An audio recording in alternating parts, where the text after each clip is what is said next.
Emotions, humanity, rebellion, that's us. That is us.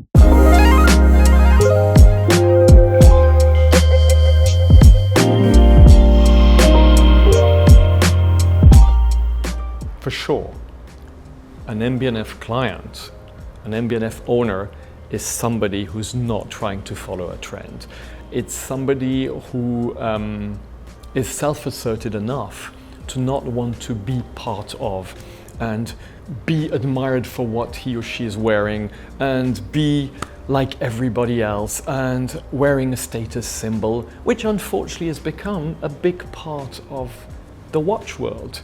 An MB&F owner is a bit like that person who would buy a mechanical watch in the end of the 1980s and everybody was looking at him like, why would you do that? Because they loved it. Because the artisanship, the creativity, the beauty trumps everything else. And that's still the case 20 years later. Yes, they're younger clients. That's just because there's also a new younger generation. And the first people who love what we did 20 years ago have accompanied us, so they're getting closer to my age and older. But it's great to have that spread over 2 decades.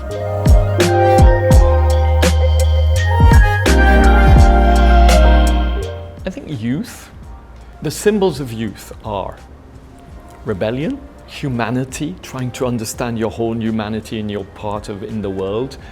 Emotions, we tend to take our emotions out as we become adults.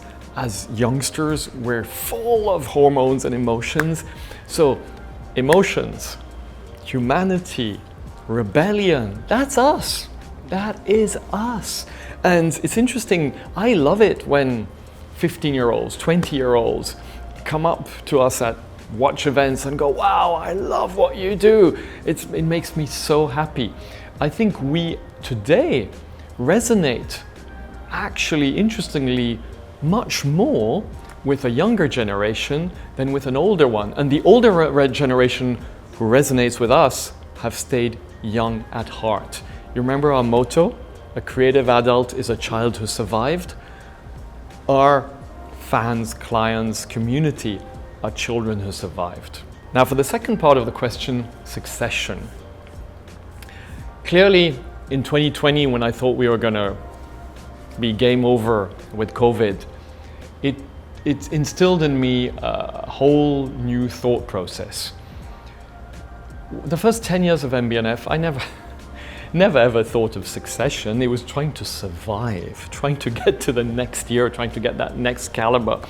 And then the next 5 years was rough. We're no more in survival mode, but it was just rough. And in the last 3-4 years, finally, I'm able to take that step back. Also becoming a father also has helped. And realizing I have to make sure that this company survives me. I have to make sure that this company thrives. If not only me, but anybody else in the company, something happens to them. And from there onwards, this is a whole incredible, it's probably my most important work over the last 3 years, project.